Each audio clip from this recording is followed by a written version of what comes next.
ఒక జర్నలిస్ట్ పేరు చెప్పండి, క్రైస్తవ భావజాలం ఉన్న వ్యక్తి పేరు. ఉండడు. You need to become somebody like that.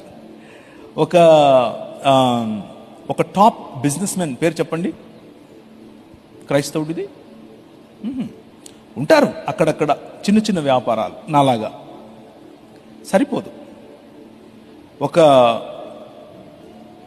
ముస్లిం గురించి, ఒక ముస్లింకు రాయి తగిలితే ఎవరు నిలబడుకుని మాట్లాడతారు పార్లమెంట్లో? ఒక పేరు చెప్పండి.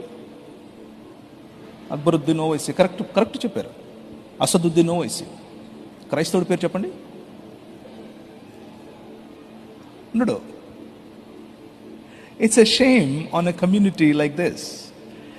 ఎ community that forgets its history will not remain in history.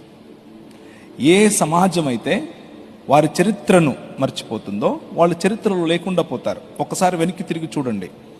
Ambedkar గారిని నిలబెట్టింది ఈ సమాజం, రైట్? భారతదేశానికి ఐఏఎస్ అనే వ్యవస్థను పరిచయం చేసింది ఈ సమాజం, రైట్? భారతదేశానికి ఐపీఎస్ అనే వ్యవస్థ పరిచయం చేసింది ఈ సమాజం, రైట్? భారతదేశానికి వైద్యం పరిచయం చేసింది ఈ సమాజం, అవునా కాదా? భారతదేశానికి విద్య పరిచయం చేసింది ఈ సమాజం, అవునా కాదా?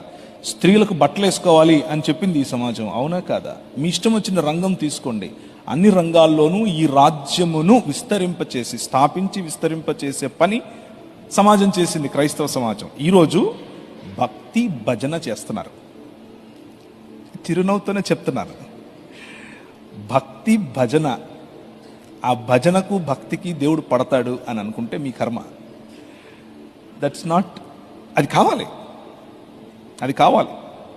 భక్తి మంచిదే, బాధ్యత లేని భక్తి చెడు. భజన మంచిదే, ఆరాధన క్రియలలో రాని ఆరాధన చెడు. మతం మంచిదే, క్రీస్తు రాజుగా లేని మతం చెడు. ఈ మూడు, బాధ్యత లేని భక్తి, మతతత్వం, దీన్ని వదిలేసి ఎక్కడికో వెళ్ళాలి అన్న ఆత్రంలో నీ సమాజాన్ని మర్చిపోవటం. దీని కారణంగా క్రైస్తవ సమాజం సరిగ్గా క్రీస్తు యొక్క రాజ్యాన్ని, క్రీస్తు రాజు అని, ఆయన దేవుడు అని రిప్రజెంట్ చేయలేకపోతుంది. అన్ని రంగాల్లో మైక్ పట్టుకొని అరవటమే రిప్రజెంటేషన్ అని అనుకుంటున్నారు. గట్టిగా మాట్లాడటం రిప్రజెంటేషన్ అనుకుంటున్నారు. కొట్లాడటం నో, అవి కాదు మన క్రియలు. న్యూ క్రియేషన్, మనం ఒక నూతన సృష్టి. మనం నూతన సృష్టి అనే ప్రాజెక్ట్స్ తలపెట్టాలి.